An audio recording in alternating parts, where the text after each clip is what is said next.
Aujourd'hui, on a pour invité Philippe Bazin, qui est photographe depuis une vingtaine d'années, artiste et enseignant aux Beaux-Arts de Valenciennes, et Christiane Voller, philosophe, qui travaille en collaboration avec lui sur plusieurs projets.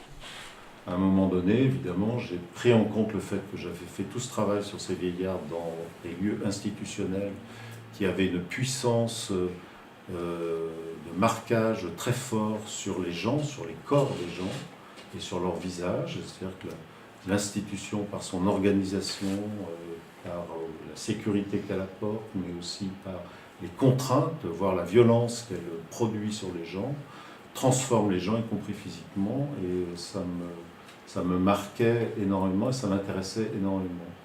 Et donc le projet a commencé à se formuler comme ça, l'idée d'aller travailler dans d'autres sortes d'institutions, à photographier des gens qui sont là pour tout ou partie de leur existence. Et puis l'idée aussi finalement est arrivée que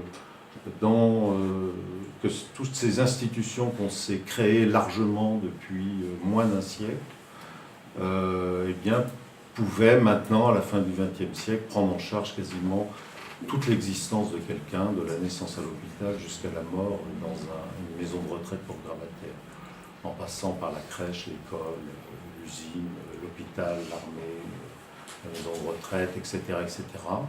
Hein, y compris même la manière dont la télévision, faisant intrusion dans l'espace intime, finalement le transforme en un espèce de système institutionnel aussi, d'une manière plus publique, je veux dire. Voilà, et donc j'ai décidé de continuer à explorer l'univers médical d'abord, avec ces photographies des nourrissons que vous avez vues juste après les vieillards, et puis aussi dans un asile d'aliénés, héritier des grands asiles du XIXe siècle, comme celui de la Salpêtrière à Paris, voilà, où j'ai fait un énorme travail, j'ai photographié des centaines et des centaines de personnes dans cet endroit. Ça a fait un peu une trilogie, hein, c'est la première partie de cette série des vieillards, et puis cette série des faces, et puis ensuite j'ai décidé de cesser d'intervenir dans des lieux qui avaient à voir avec la santé ou la médecine. Et j'ai fait un énorme travail qui était le plus long travail que j'ai fait avec des adolescents à Calais, dans la ville de Calais, dans le nord de la France, que j'ai photographié dans leur collège. Et dans chacun des 9 collèges de Calais, j'ai photographié exhaustivement une classe de chaque niveau d'enseignement. Ça faisait 36 classes, 830 personnes, et ça a donné lieu à une publication, une exposition, et à des grandes transformations, non pas dans mon projet artistique, mais dans la manière de photographier les gens, même si ça a l'air d'être en gros plan, le visage de près, etc., etc. Il y avait des changements sur lesquels on pourra revenir qui me paraissent importants. Comment dire, l'institution, elle nous dresse, elle nous éduque, hein, mais elle nous dresse aussi dans le sens d'un dressage. Elle fait les deux en même temps. Et moi, c'est toujours ces situations ambiguës qui m'intéressaient. C'est toujours aussi dans ces institutions de m'adresser finalement à des gens qui sont non pas des marginaux, mais qui sont en marge de quelque chose. Ils sont en marge parce que toujours ils étaient pour moi, dans des situations de passage, de transformation. Hein, que ce soit les nouveau-nés qui viennent juste de naître, la figure est absolument évidente, mais les vieillards aussi très proches de la mort, ou bien les adolescents qui sont entre l'enfance et le monde adulte, et surtout au collège, qui sont extrêmement plastiques, qui se transforment à toute vitesse, physiquement, mentalement. Et je trouvais que tout cet état-là, indéterminé, était très, très intéressant. Alors bien sûr, c'est intéressant aussi de considérer, puisque la question est politique, comment l'institution s'adresse d'une manière très privilégiée à tous ces gens qui sont particulièrement plastiques ou fragiles ou facilement transformables, bien sûr. D'abord, effectivement, tous ces visages, je les ai toujours photographiés sans montrer le contexte. Ça, c'était une vraie question. D'abord, au tout début, quand j'ai commencé à photographier ces vieillards, je faisais ça. Je montrais le contexte. Mais finalement, je m'apercevais que les gens qui regardaient les photos ne regardaient que le contexte. Et moi, quand même, je les photographiais pour montrer ces gens qui étaient là. Et je trouvais ça tout à fait insupportable.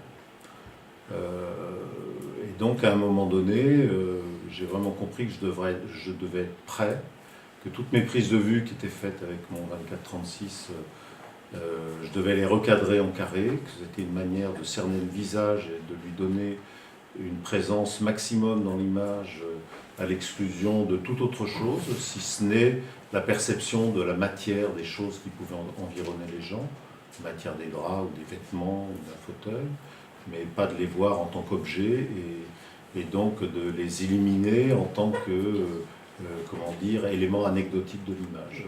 J'ai aussi cessé de faire ce travail sur les visages. Ça s'est clos à un moment donné, en 2003.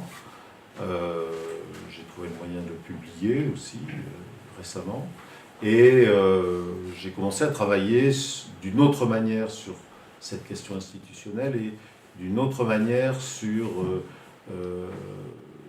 un certain nombre de lieux, en les représentant, les figurant, mais la plupart du temps vides de gens. Et ça constitue un peu, l'autre aspect de mon travail, celui qui ne représente pas des gens, mais qui est comme une manière de reconstruire tous ces décors que je n'ai pas donnés à tous ces visages que j'ai photographiés pendant plus de 20 ans. De la même manière, moi, à une éthique du témoignage, j'oppose radicalement un point de vue politique des sujets comme acteurs, et comme acteurs politiques, c'est-à-dire comme décideurs de leur propre devenir, et comme devant, même si on cherche à les en empêcher, participer au devenir collectif. Donc pour moi, ça élimine à la fois une position de témoignage, mais ça élimine aussi une position purement émotionnelle, du vécu, du ressenti, du récit intime, etc., qui me font plaire un maximum.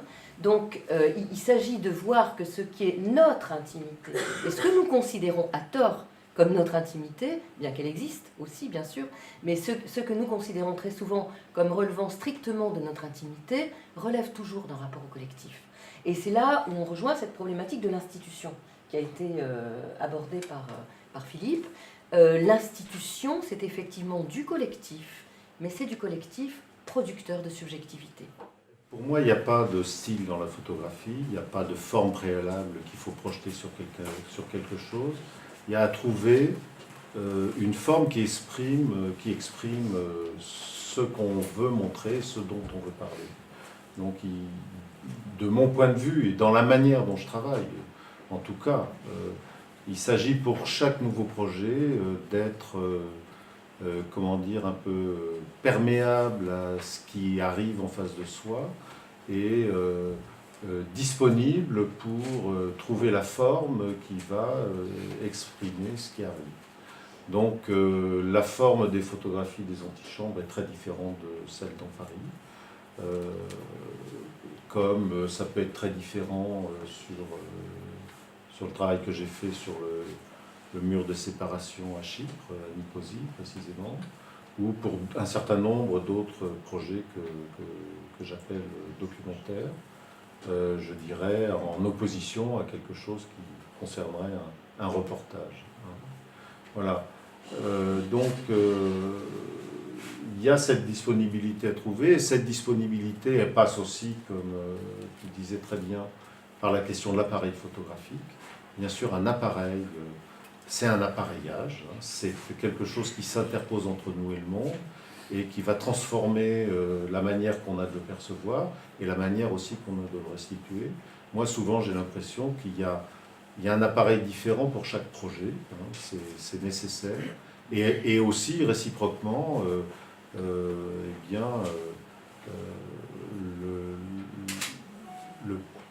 projet qu'on peut avoir est aussi transformé par l'appareil qu'on utilise nécessairement.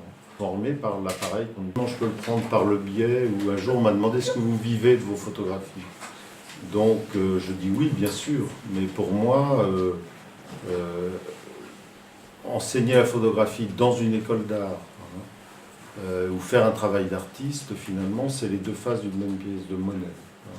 Je pense que Auguste Sander l'a très bien dit, non seulement on a à dire la vérité sur nos contemporains, mais on a à transmettre aux générations futures. Et lui-même, déjà, en 1929, considérait que ça faisait partie de son travail de photographe, cette question de la transmission, et je pense tout à fait comme lui, et j'essaye de le faire comme lui. C'est-à-dire que si on est invité à être enseignant artiste dans une école des beaux-arts, c'est pas parce qu'on a des savoir-faire techniques. C'est parce qu'on a une expérience et un parcours d'artiste qui justifie ça. Et donc, bien sûr, les étudiants, ils viennent pour travailler avec vous, non pas parce que vous savez faire marcher Photoshop ou développer un film noir et blanc, hein, ce qu'il faut quand même savoir faire, mais ils viennent chercher autre chose, hein, c'est-à-dire la transmission de savoir et de connaissances dans le contexte du partage réciproque d'expériences. Voilà, c'est ça la question pour moi de l'enseignement.